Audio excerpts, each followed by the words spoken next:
కండువగా ఈనాడు ఇంతకు ముందు జరగనంత గొప్పగా జరిగి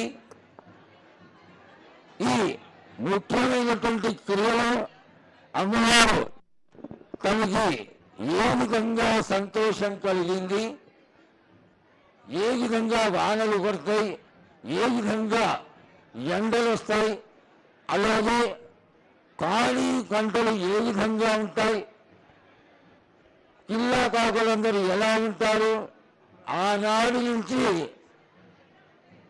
వ్యాధులను కాపాడినటువంటి ప్రధాన దేవత మహాకాళి అమ్మవారు ఈనాటి వరకు ఎంత మనం ఉన్నతిని సంపాదించుకున్నప్పటికీ అమ్మవారి యొక్క అనుగ్రహం, శక్తి స్వరూపిణమైనటువంటి మహాకాళి అమ్మవారి యొక్క అనుగ్రహం లేకపోతే ఇసుమంతంగా కూడా ఏమీ చేయలేనటువంటి స్థితిలో కూడా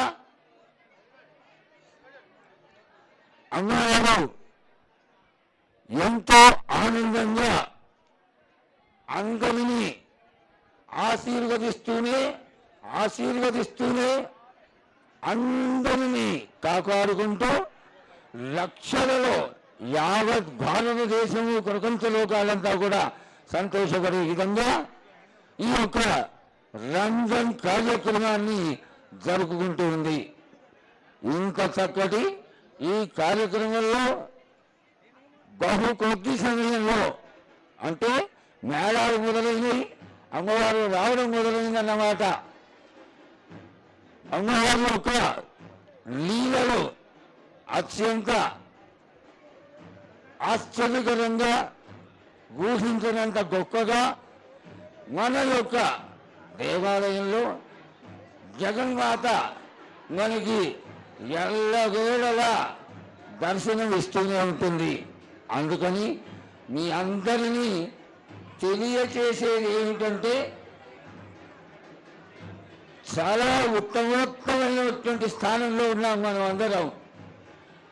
ఈ స్థానంలో ఇహ కొద్దిసేపట్లో భవిష్యవాణి స్వరూపంగా అమ్మవారు ఇచ్చేటువంటి ఆశీర్వాదానికి మనం అందరం పాత్రలం కావాలి. కాబట్టి అందరూ ఆడవాళ్ళు ముఖ్యంగా సెల్ ఫోన్లు ఉన్నవాళ్ళు సెల్ ఫోన్లు తీయవద్దు, ఫోటోలు కొట్టవద్దు.